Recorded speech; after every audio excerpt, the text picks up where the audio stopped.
Vous voulez vendre votre bien libre de toute occupation. Qu'est-ce que le droit de préemption du locataire? C'est un sujet que je vais aborder dans cette nouvelle vidéo, car il reste encore assez vague pour les vendeurs et les acquéreurs. Le droit de préemption du locataire est un droit qui lui permet de se porter acquéreur du bien qu'il occupe, dans le cas où son propriétaire décide de vendre le bien et lui envoie un congé pour vente. Attention, le droit de préemption ne s'applique que lorsqu'un congé pour vente a été adressé au locataire. Le congé pour vente doit être adressé soit par lettre recommandée avec accusé de réception ou adressé par voie d'huissier et doit être impérativement notifié au moins 6 mois avant le terme du bail. Il concerne principalement les logements non meublés dont le bail a déjà été renouvelé une fois. Pour ainsi dire, le locataire est protégé dans le logement pendant une durée d'au moins 6 ans. Donc, en vertu de ce droit de préemption, si un propriétaire souhaite vendre son bien libre de toute occupation, il doit proposer à son locataire d'acheter aux mêmes conditions que celles qu'il aura fixées pour sa mise en vente. Le locataire dispose alors d'un délai de 2 mois pour y réfléchir.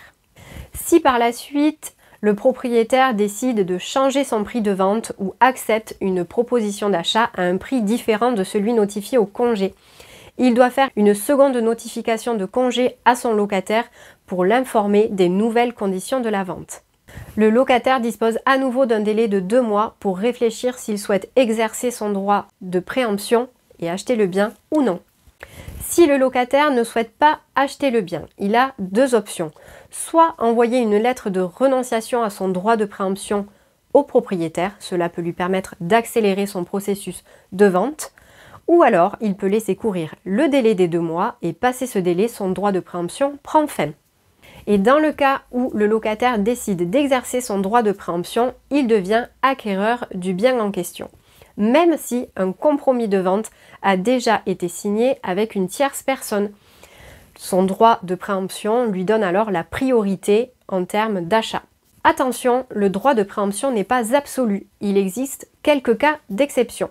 Si le propriétaire décide de vendre son bien à une personne de sa famille, le droit de préemption du locataire ne s'applique pas.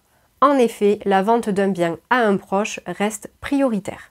De même, si le bien est vendu lors d'une procédure de saisie immobilière ou bien lors d'une vente aux enchères publiques, le droit de préemption du locataire ne s'applique pas.